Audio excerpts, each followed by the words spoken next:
Smile and learn! Hello, friends! Today we're going to talk about a topic that's everywhere. Operations with decimal numbers. Even though they have points, these operations aren't sharp, huh? Decimals are all around us, in measurements, recipes, prices. Knowing how to work with them is very useful. So, let's get started! As we already know, decimals represent a part smaller than the unit. For example, 0.1 is 1/10 of the unit, and 0.01 is 1/100th of the unit. Look at this number. The 5 is the whole number, the 7 is the decimal part, and in between is the decimal point that separates them. Adding and subtracting with decimals. Adding and subtracting decimals is not very complicated, but you have to be careful with something very important. You have to make sure the decimal points of all the numbers are lined up. The units go with the units, the tenths with the tenths, the hundredths with the hundredths, and so on.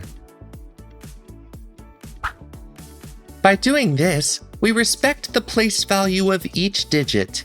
Sounds easy, right? Well, it is!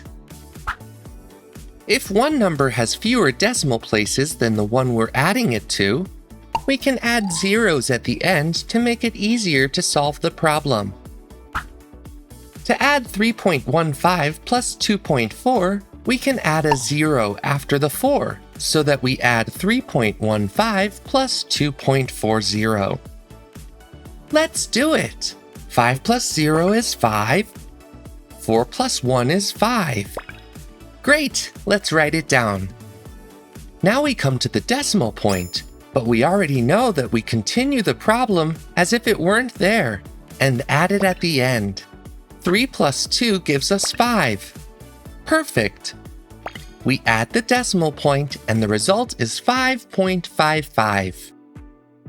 Don't forget to put the decimal point in the result.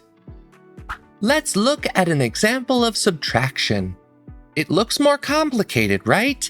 Don't worry, it's not. We just have to follow the same rule. Line up the decimal points, units with units, tenths with tenths, and hundredths with hundredths. Oops! 2.3 doesn't have any hundredths. Do you remember what we do in these cases? We add a 0 to the end. So we subtract 7.86 minus 2.30.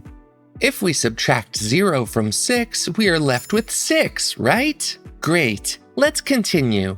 8 minus 3 is 5, so we write that down.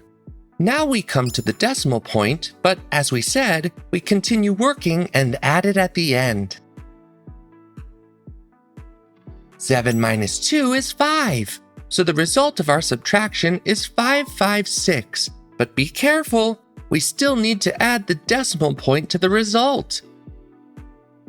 We put it right here, below the other decimal points. And now, 7.86 minus 2.3 is 5.56.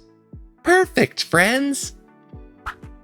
Now you know how to add and subtract decimals.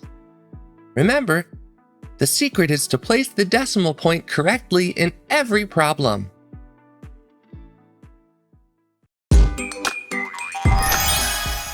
We've learned so much in just one video. Did you know there are many more videos? Imagine how much you could learn. Subscribe to the Smile and Learn educational channel to learn and have fun at the same time.